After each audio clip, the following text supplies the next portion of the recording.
안녕하세요. 점상 아카데미 시간입니다. 주도주의 귀환, 오늘의 주제는 제약바이오 섹터입니다. 오늘 도움 주실 분은요, 강하나 연구원님 모셨습니다. 연구원님 어서 오세요.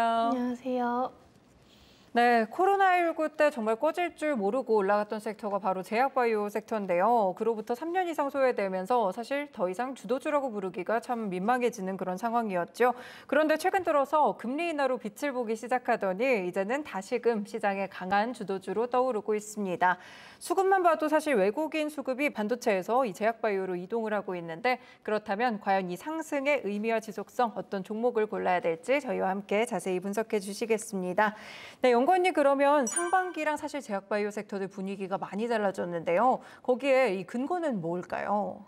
일단 많이들 제약바이오 할 때 말씀을 해주시는 게 금리 인하잖아요. 근데 금리 인하가 워낙 오랜 기간 동안 되지 않았고 고금리가 너무 오랫동안 지속이 되었기 때문에 제약바이오 섹터 자체에 안 좋은 영향을 줄 수밖에 없었거든요. 근데 이제 9월에는 금리 인하가 거의 뭐 100%다라는 얘기도 나올 정도로 이제는 금리 인하에 대한 기대감도 어느 정도 반영이 되고 있다라고 봐주시면 될 것 같고요. 제약바이오 섹터가 지지부진했던 만큼 국내 바이오 기업들은 되려 글로벌 빅파마들과의 계약이 좀 늘어난 상황입니다. 원래 이제 국내 바이오텍들은 다 돈도 없고 뭐 임상도 조금 느리고 뭐 빅파마와의 계약도 많지 않았었는데 오히려 이 코로나 시기 때 빅파마와의 좀 독점 계약을 한다든지 혹은 정말 대규모 라이선스 계약을 체결하는 그런 모습들을 보여주면서 아 바이오도 이제 돈이 되겠구나라는 생각을 다들 하기 시작하신 것 같아요. 그래서 원래는 이제 좀 나이가 있으신 분들은 돈이 없는 기업들을 거의 안 보시잖아요. 그래서 바이오를 별로 안 좋아하셨었는데 이제는 뭐 바이오 대장이라고 할 수 있는 기업들도 실적 성장이 지속되고 있고 뭐 삼성바이오직스, SK바이오팜 이런 회사들이 다 실적 성장도 두드러지는데 거기 이제 바이오텍들도 빅파마와의 계약으로 현금이 유입되니까 이제는 좀 할만하다라는 생각을 많이들 하기 시작하신 것 같아요. 네, 그렇군요. 아무래도 금리 인하에 대한 기대감들도 있었지만 여기에 이제 바이오가 돈이 된다 이런 사업에 또 주목도가 높아지는 것 같습니다. 혹여나 제약바이오 섹터는 사실상 R&D 비용들이 좀 많이 들어간다고 알고 있는데 비용에 대한 이슈는 현재는 괜찮은 걸까요? 비용으로 좀 힘들었던 회사들은 2년간 좀 티가 많이 났었어요. 이미 다 알려졌군요. 네네. 이제 고금리가 너무 오랫동안 지속되니까 힘들었던 기업들은 자금 조달을 굉장히 많이 했고요. 자금 조달을 제대로 못한 기업들도 많습니다. 워낙 지금 돈이 귀한 시기였는데 좀 임상 데이터도 별로인 회사에 투자를 하고 싶진 않을 거 아니에요. 그래서 그렇게 좀 작은 바이오 회사들 혹은 어떻게 보면 별로라고 할 수 있는 바이오 회사들이 어느 정도 옥석가리가 된 상황이라고 생각하시면 될 것 같습니다. 네, 확실히 좀 시간이 지나면서 이제는 바이오 섹터 내에서도 실적이 좀 탄탄하고 현금 자금도 잘 갖고 있는 그런 기업들이 두드러지는 그런 시기가 된 것 같습니다. 그렇다면 이제 9월 금리 인하를 또 말씀을 주셨는데요. 실제로 시장에서 기대감이 굉장히 강하니까요. 만약 인하가 된다면 재료 소멸 관점에서 봐야 될지 아니면 강세를 이어갈지 어떻게 보실까요? 사실 9월이 제약바이오 지수가 별로 안 좋은 달이거든요. 그러니까 우리나라에서 5년 기준으로 봤을 때 9월이 안 좋았던 해가 더 많았어요.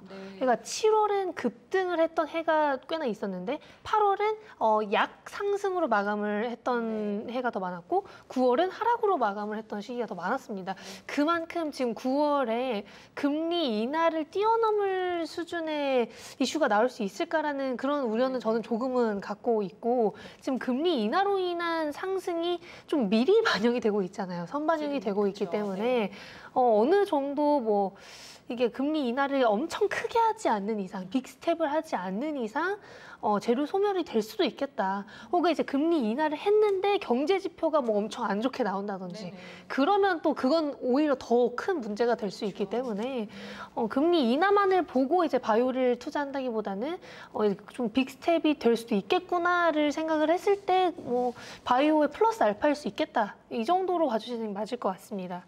그러면 실제로 이 금리 인하 국면에서 제약바이오 섹터가 수혜를 받는다 이런 식으로 연결고리가 알고리즘을 저희가 다 알고 계실 텐데 정확하게 어떤 측면에서 좀 수혜를 받게 되는 걸까요? 일단 제약바이오 섹터는 자금 조달을 제일 많이 하는 섹터라고 할 수 있는데요. 투자도 많이 받고 돈도 많이 필요하기 때문에 아무래도 금리가 낮을 때 가장 좋은 섹터입니다. 네. 근데 이제 제약바이오 섹터의 특징 중 하나가 이렇게 자금 조달을 하면서 이제 회사가 힘들어지는 경우도 많지만 이제 몸집 키우기가 될 수 있잖아요. 그러면서 뭐 인수도 많이 하고 서로 라이선스 계약을 하는 계약이 많은데 이제 고금리가 너무 오랫동안 지속되니까 바이오 기업들의 주가가 너무 떨어지면서 이제 국내뿐만 아니라 해외도 너무 떨어지면서 너무 싸진 거예요. 어차피. 그러니까 기업 가치가 너무 싸지니까 고금리여도 그냥 빅파마들이 인수를 작년부터 그냥 하기 시작했어요. 어차피 싸지니까.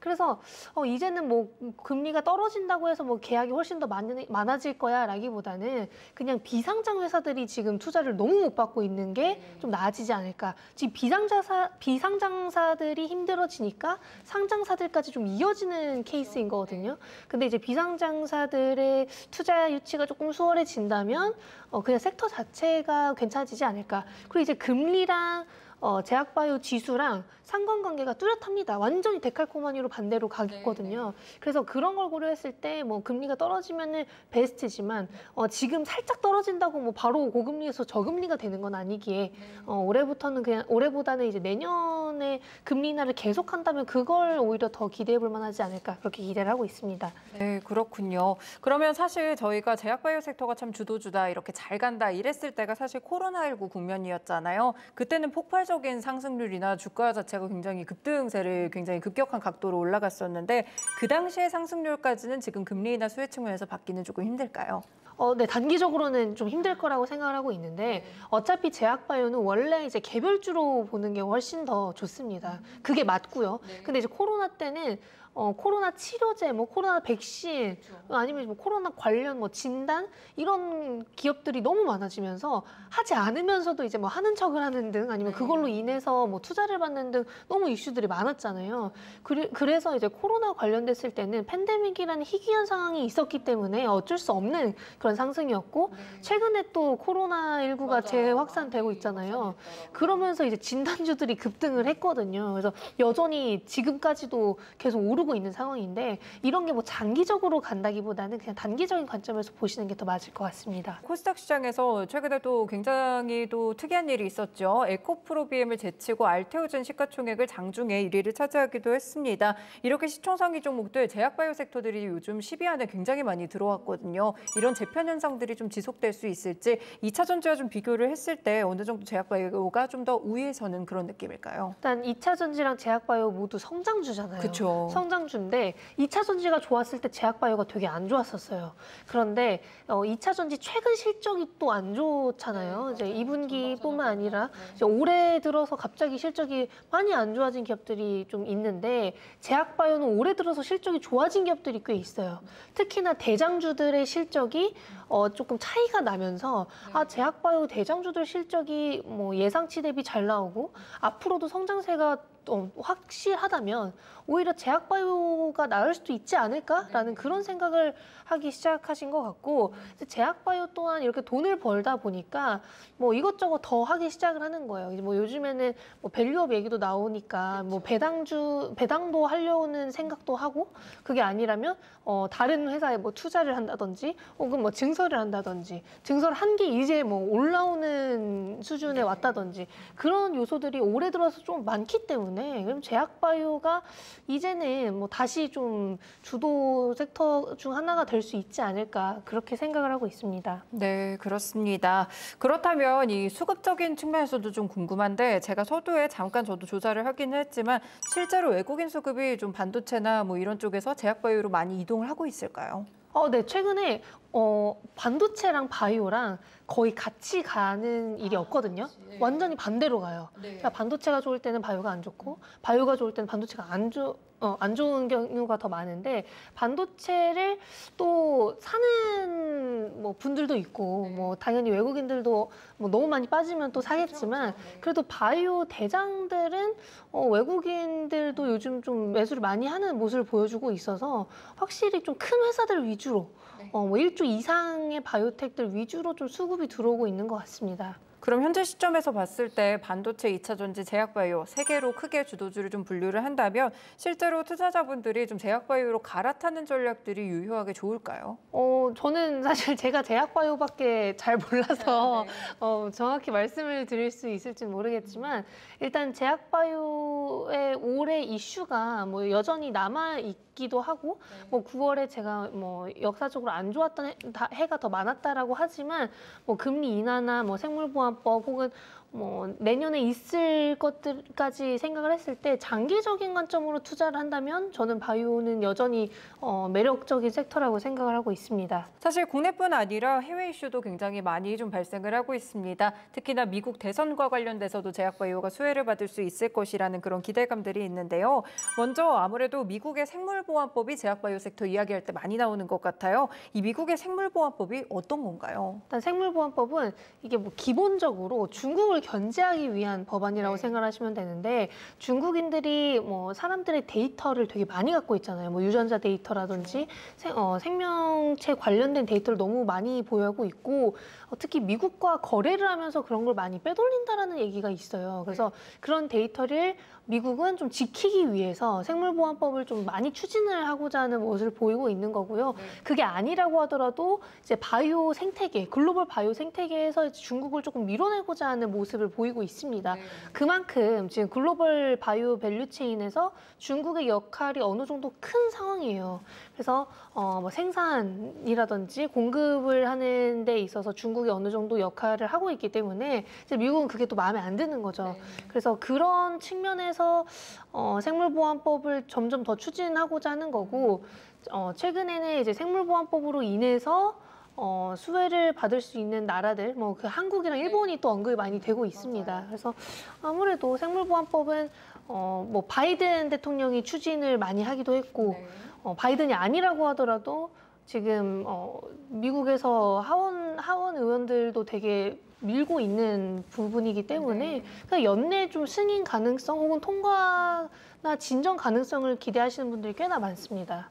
그러면은 생물보안법이 실제로 좀 발행이 되고 되든지 통과가 되거나 했을 때 이럴 때 국내 증시에서는 어떤 종목들이 좀 영향을 받을 수 있을지 그리고 이 부분이 또 선반영됐다 이런 의견도 있는데 어떻게 보실까요? 일단 생물보안법은 생산을 되게 주력으로 얘기를 하거든요. 그러니까 의약품 생산을 하기 위해서는 되게 절차가 복잡하잖아요. 생산을 위해서 뭐 그 공장 실사도 해야 되고 그 공장이 그 의약품을 만들었을 때 그 의약품이 제대로 만들어졌는지 확인도 해야 되고 그 프로토콜이 굉장히 긴데 그걸 이제 몇 년으로 잡았을 때 일단 생물보안법도 실행이 2030년 정도예요. 그러니까 네, 뒤늦게네요. 맞아요. 그게. 그러니까 우리가 너네한테 조금 시간을 줄게거든요. 그러니까 통과를 하고 나서도 시간을 좀 주는. 왜냐면 지금 당장 빅파마들도 다른 데로 옮길 수가 없거든요. 이 대규모의 용량을. 그래서 이제 우리나라나 뭐 일본 쪽에 맡기게 된다면 CMO, CDMO 위탁 생산을 하는 기업들이 가장 큰 수혜를 볼 거고 국내에서는 삼성바이오로직스랑 ST팜이 가장 언급이 많이 되고 있습니다. 아무래도 이제 ST팜은 RNAi 올리고 쪽에 CDMO, CMO를 보유하고 있는 거고 삼성바이오로직스는 빅파마와 계약을 가장 많이 한 항체의약품 CMO, CDMO를 하고 있는 기업이기 때문에 두 기업 모두 기본적으로 FDA 승인을 받은 공장을 보유하고 있어서 바로 그래도 실사에 들어갈 수 있는 수준인 거죠. 근데 이제 FDA 승인을 받은 이력이 없으면 또 어차피 또 엄청 오래 걸리기 때문에 장기적인 관점으로 봐도 이런 생물보안법이 통과만 된다면 국내 기업들이 수혜를 받을 수는 있을 거라고 생각을 하고 있습니다. 미국 대선이 상당히 좀 가까워지고 있습니다. 11월이니까 벌써 이제 3개월 정도 앞으로 다가온 그런 모습인데 이 대선과 관련해서도 최근에 여러 종목들이 또 많이 움직이고 있잖아요. 지지율 변동에 따라서 굉장히 빠르게 종목들이 움직이던데 이 제약바이오 섹터에는 미국 대선이 어떻게 영향을 주게 될까요?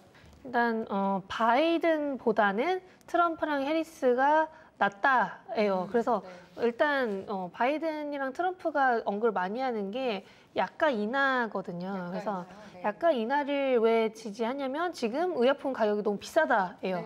그래서 그런 걸 좀 이제 낮추고자 하는 의지는 둘 다 보여지는데 바이든은 완전히 공공보험을 기업으로 다 해결하려고 하는, 그래서 훨씬 더 약가를 많이 낮추려고 하는 상황입니다. 거기에다가 빅파마와 소송을 벌인 이력도 있기 때문에 그만큼 이제 헬스케어에 막 우호적인 사람은 아니에요.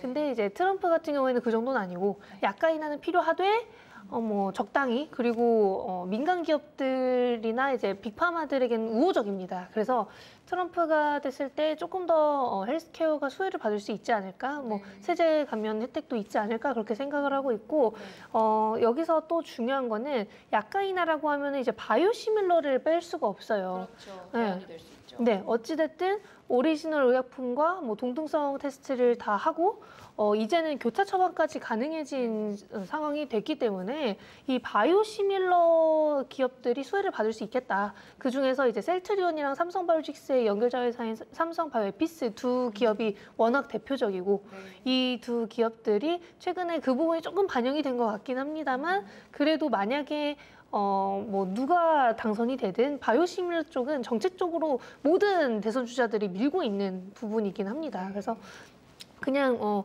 시간이 지남에 따라서 약간 인하는 좀 주장이 될 거고, 최근에 이런 바이오시밀러가 아니라고 하더라도 그냥 오리지널 의약품들의 특허에 대해서 되게 다들 화가 나 있었어요. 왜냐면 이제 키투르다 같은 블록버스터급 의약품들이 특허가 한 70개 정도가 된대요. 그러니까 특허를 너무 많이 갖고 있으니까 이게 특허 만료가 돼도, 네, 너무 독점을 하니까 만료가 돼도 다른 특허가 걸려 있고, 이래서 뭐 지금 특허 만료가 다 되려면 이게 또 시간이 또 길어지는. 그래서 이제는 뭐 특허 개수를 뭐 줄인다는 그런 정책들도 많이 나오고 있어서 그렇게 되면 바이오시밀러 업체들이 훨씬 더 출시라는 게 수월해지고, 특허 기간도 생각보다 짧아질 수도 있겠구나, 이런 생각을 갖고 있습니다. 그래서 뭐 누가 되든 이제 뭐 바이오시밀러 업체들은 또 괜찮을 수도 있고, 뭐 해리스 같은 경우에는 뭐 보험 확대를 더 밀고 있고, 지금 오바마 케어 때의 그런 의지를 계속해서 이어나가고자 하는 것도 있는데, 근데 이제 해리스 같은 경우에는 대마 합법화를 워낙 밀기 때문에 국내에서 대마 관련주가 많지는 않지만 엄청 올라갔어요. 네, 엄청 많이 오르더라고요. 근데 다만 이제 우리나라까지 그게 뭐 이어지기는 전 쉽지 않다라고 생각을 해서 좀 약간 테마성으로 그쵸, 봐야 너무 될까요? 테마성이기 때문에 뭐 이게 초보자분들이 막 트레이딩을 하기 위해서 도전하는 거는 저는 조금 힘들지 않을까, 이렇게 생각합니다. 네, 미국 대선에서 바이오시밀러는 또 약간의 안전지대적인 성격을 가질 수가 있다는 점을 저희가 공략을 통해서 또 함께 알아보고 있는데요. 최근에 많은 제약바이오 섹터들이 또 공략에 따라서 움직이고는 있지만 테마성인지 실제로 수혜를 받을 수 있는지는 조금 구분해서 접근을 하실 필요가 있을 것 같습니다. 듣다 보니 약간 궁금한데요. 바이오시밀러 쪽이 아무래도 수혜를 받을 수 있으면 오리지널 의약품을 생산하는 그런 업체들의 경우에는 오히려 악재가 되지 않을까요? 그래도 블록버스터 의약품들이 팔리는 수준이 너무 다르고, 이제 키투르다는 연매출 피크 찍었을 때가 30조 원 정도니까 연매출이 그 정도라고 하면 뭐 특허 한 1년쯤 줄어들어도, 그리고 오리지널에 대한 선호도가 그래도 있긴 있습니다. 네, 특히 항암제나 이런 쪽은 선호도가 있기 때문에 바이오시밀러가 나온다고 바로 팔린다기보다는 바이오시밀러가 나오고 나서 큰 곳에 보험이 등재가 되고 뭐 시장 점유율 조금씩 올려가는 수준이고, 지금 딱 그런 느낌이라서 그런 빅파마들이 뭐 단기적으로는 뭐 살짝 기분 나쁠 수는 있지만 뭐 실적이 조금 떨어진다고 하더라도 큰 문제는 없을 것 같습니다.